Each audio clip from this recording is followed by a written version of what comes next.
क्योंकि UPSC concept से सवाल कभी नहीं पूछ रहा है, वो पूछ रहा है थर्ड लेयर से। और अगर हम उस थर्ड लेयर को नहीं समझ पाए तो यकीन मानिएगा जब आप एग्जाम हॉल में क्वेश्चन देखेंगे ना, प्रश्न आप देखेंगे तो आप दंग रह जाएंगे, क्योंकि कंसेप्ट की अंडरस्टैंडिंग से कभी सवाल पूछा ही नहीं गया है। क्योंकि अंडरस्टैंडिंग एक इल्यूजन है, यानी समझ सबसे बड़ी भ्रम है। और जब हम समझने का प्रयास करते हैं कंसेप्ट को, तो वो कंसेप्ट हमें फिक्स कर देता है, एक फिक्स पैटर्न पे काम करने के लिए बाध्य करता है। और यूपीएससी कैसे पूछ रहा है, अनफिक्सेबल कंसेप्ट क्वेश्चन बना रहा है, क्योंकि यूपीएससी का कंसेप्ट कभी भी फिक्स नहीं है। और वह थर्ड लेयर में जाकर के क्वेश्चन बना रहा है और आपसे फिर डिमांड कर रहा है कि आप उत्तर दें। क्योंकि जब तक आप फिक्स कर दे रहे हैं कंसेप्ट को, तब तक आप उस प्रश्न का उत्तर नहीं दे पाएंगे जो अनफिक्सेबल कंसेप्ट पे है। मैं आपको एक एग्जांपल से समझा रहा हूं, मैं प्रूफ दे रहा हूं इस बात का कि 2025 में मुख्य परीक्षा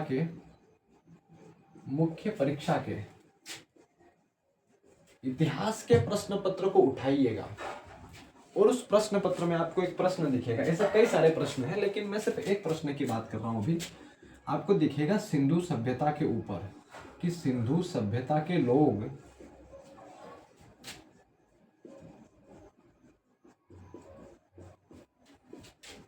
कला प्रेमी नहीं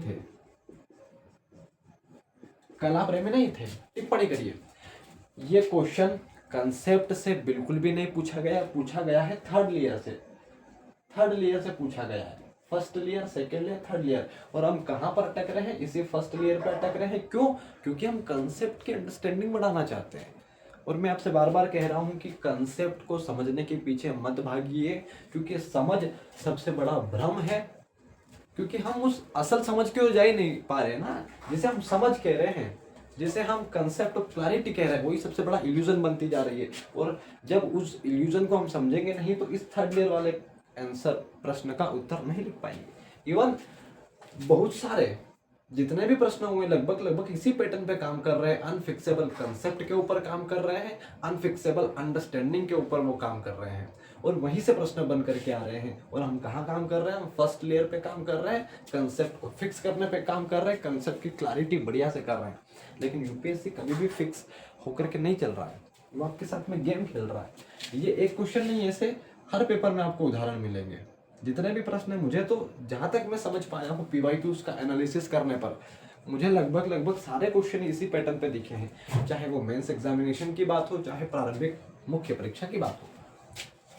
प्रारंभिक परीक्षा, मुख्य परीक्षा, मुझे लगभग यही पैटर्न दिखा। लेकिन मेंस में थोड़ा और चीजें हाई हो जाती है। प्री में तो और भी चीजें हम देख पाते हैं, लेकिन मेंस में और गहराई से थर्ड लेयर पे काम कर रहा है। और हमें भी थर्ड लेयर पे काम करना पड़ेगा, क्योंकि जिसे हम समझ के रहे हैं उससे हम लगातार भटक रहे हैं और उस असल चीज की ओर जा ही नहीं पा रहे। यही सबसे बड़ा रीजन है फेल होने का और हिंदी मीडियम में रिजल्ट नहीं आने का।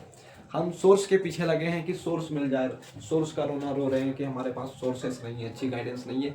मैं कह रहा हूँ हजारों अच्छे खासे सोर्स हैं, हजारों किताबें हैं भाई, बस हमें पढ़ने का तरीका नहीं आ रहा है ना। हिंदी मीडियम का स्टूडेंट गलती तो यही कर रहा है ना कि वो फर्स्ट लेयर पे है, कंसेप्ट को समझना चाह रहा है, जबकि कंसेप्ट की अंडरस्टैंडिंग का कुछ काम ही नहीं है। वो कंसेप्ट अगर एक बार आप समझते हो तो फिक्स हो जाएंगे, और जब फिक्स होंगे तो अनफिक्सेबल खुले पैटर्न पर पूछे गए प्रश्न का उत्तर कभी निकाल नहीं पाएंगे, और फिर आप दोष देंगे सिस्टम को, किताबों को।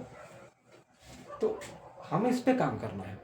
और अगर आप समझना चाह रहे हैं असल मायने में कि क्या है थर्ड लेयर ऑफ कंसेप्ट, क्या है थर्ड लेयर ऑफ कंसेप्ट, क्या है, ठीक है, अनफिक्सेबल कॉन्सेप्ट क्या है, फिक्सेबल कॉन्सेप्ट क्या है, अंडरस्टैंडिंग कैसे इल्यूजन है, खासकर किसी विषय और टॉपिक के संदर्भ में।